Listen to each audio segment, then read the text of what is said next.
देश में आम चुनाव होने में भले ही 1 साल से अधिक का समय बाकी हो, लेकिन उससे पहले देश के मुख्य पार्टियों में हलचल तेज हो गई है। इस चुनाव को देखते हुए एक तरफ जहां कांग्रेस अडानी मुद्दे को लेकर केंद्र की मोदी सरकार पर हमला कर रही है, तो वहीं दूसरी तरफ वे पार्टियां हैं जो अपना क्षेत्रीय जनाधार से किसी भी दल को केंद्र की सत्ता पर बिठा सकती हैं। ये वही पार्टियां हैं जो फिलहाल कांग्रेस से अलग होकर एनडीए के खिलाफ तीसरे मोर्चे का आह्वान कर रही हैं। लेकिन इन सब के बीच एक पार्टी ऐसी भी है जो देश के सबसे बड़े सियासी राज्य उत्तर प्रदेश में अपने वोट बैंक में हुई सेंधमारी को बचाने में जुटी हुई है। ये पार्टी कोई और नहीं बल्कि देश की राष्ट्रीय पार्टियों में शुमार बहुजन समाज पार्टी है, जिसकी स्थापना माननीय कांशीराम जी के हाथों से किया गया था। देश के 13वीं लोकसभा में राष्ट्रीय दल के रूप में निकली बसपा आज अपनी ही जमीन की तलाश में जुटी हुई है, क्योंकि जिस कांशीराम जी ने इस दल का गठन किया था, उन्हीं के प्रतिमा का उद्घाटन अखिलेश यादव ने रायबरेली में किया। इसमें ताज्जुब की बात यह है कि यूपी के पूर्व सीएम अखिलेश के हाथों के द्वारा कांशीराम जी की प्रतिमा का अनावरण पहली बार किया गया, जब प्रदेश में निकाय चुनाव के साथ देश में लोकसभा चुनाव होने वाला है। इस मूर्ति अनावरण से जुड़ी सियासत को सीधी भाषा में समझें तो बसपा प्रमुख मायावती के हाथों उनकी दलित कोर वोट बैंक खिसकती हुई नजर आ रही है, जिसके पीछे पिछले कुछ समय से भाजपा लगी हुई है। जैसे जैसे लोकसभा चुनाव नजदीक आ रहे हैं, उत्तर प्रदेश में सियासी पारा चढ़ता जा रहा है।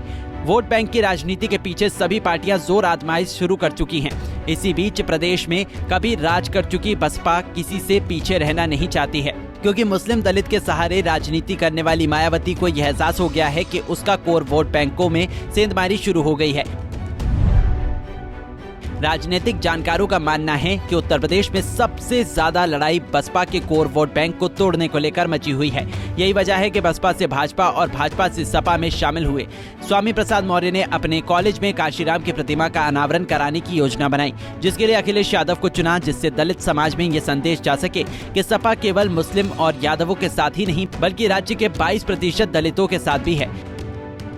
आगामी लोकसभा चुनाव को देखते हुए बसपा सुप्रीमो को इस बात का अब भली भांति एहसास हो गया है कि उनका वोट बैंक फिलहाल उनके साथ नहीं है। इसलिए वो एक बार फिर से लखनऊ में हुए गेस्ट हाउस कांड का जिक्र कर भावनात्मक माहौल बनाकर अपने वोटर्स को जोड़ने का प्रयास शुरू कर चुकी हैं। हालांकि 2017 और 2022 के विधानसभा चुनाव के नतीजे को जब आप देखेंगे तो मायावती का ये प्रयास सफल होता हुआ नजर नहीं आएगा, क्योंकि 2017 के विधानसभा चुनाव में बसपा को 23% वोट के साथ 19 सीटें मिली थी, जबकि यह आंकड़ा 2022 के विधानसभा चुनाव में 13% पर जा पहुंचा, जिस दौरान बसपा की झोली 403 विधानसभा में से केवल एक ही सीट मिली। ये नतीजा दिखलाता है कि बसपा का वोट बैंक इतना खिसका है कि इसकी भरपाई केवल मायावती से नहीं बल्कि बहुजन समाज पार्टी के उन तमाम बड़े नेताओं के प्रयास से होगा जो अभी भी बसपा सुप्रीमो के साथ खड़े हैं। बहरहाल लोकसभा चुनाव में भले ही कुछ समय बाकी हो, लेकिन प्रदेश की डबल इंजन की सरकार के सामने बाकी सभी पार्टियों की तैयारियां फीकी लग रही हैं। अब देखना होगा कि 2024 में होने जा रहे लोकसभा चुनाव में यूपी के 80 संसदीय सीटों पर बसपा क्या कारनामा कर पाती है। Bureau report, Punjab Kesari TV. हमसे जुड़े रहने के लिए हमारे YouTube चैनल को सब्सक्राइब करें और नई वीडियो की नोटिफिकेशन के लिए बेल आइकॉन को दबाएं।